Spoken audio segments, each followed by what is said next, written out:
ايه رأيكم في الجيل الجميل ده؟ تعالوا نشوف مع بعض عملناه ازاي.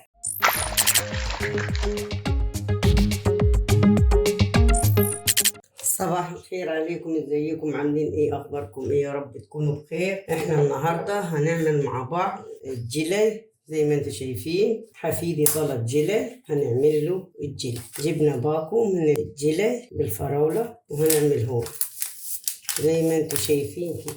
احنا دلوقتي هنفضي الجيلي هنا البودرة. هنجيب كوباية مية مغلية عليه بالكوباية المج الشاي دي. ادي المية المغلية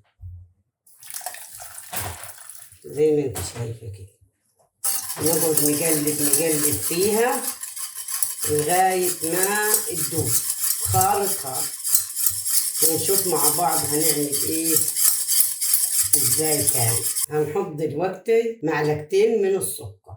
في ناس مش بتحط له سكر خالص، بس انا اولادي احفادي بيحبوا السكر. لازم نحطوها ايه فيها حبة سكر، وطبعا رغبتك يعني حطي ما تحطيش براحتك خالص. نقعد نقلب لغاية ما يدوب السكر. خلاص احنا قلبناهم كويس. هنشوف مع بعض هنحط ايه تاني، نتأكد ان ايه قلبناه كويس. نحط المعلقة كده ما نلقاش فيه حاجة، ونحط كوباية مية ساقعة من الكولونيل، نفس الكوباية نفس الطريقة. ونقعد اقلب تاني. شايفين قلبناهم كويس خالص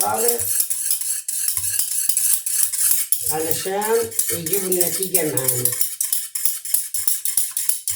في ناس بتحط له فواكه، بس انا مش هحط فاكهة، انا حطيت سكر.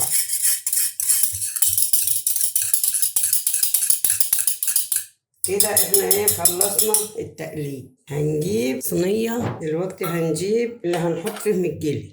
شايفين انا جبت 3 كوبايات واحط فيها زي ما انتوا شايفين كده، ونشوف مع بعض هعملهم ازاي.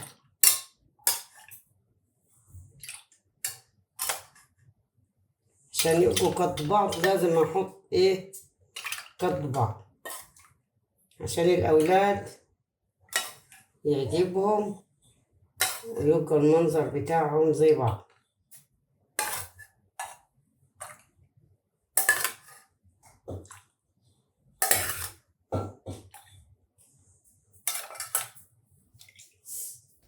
احنا بعد ما عبيناهم زي ما انتوا شايفين كده، هنحطهم في التلاجة قيمة 2 ساعة، وبعد كده ايه هنرجع لكم ونوريهم.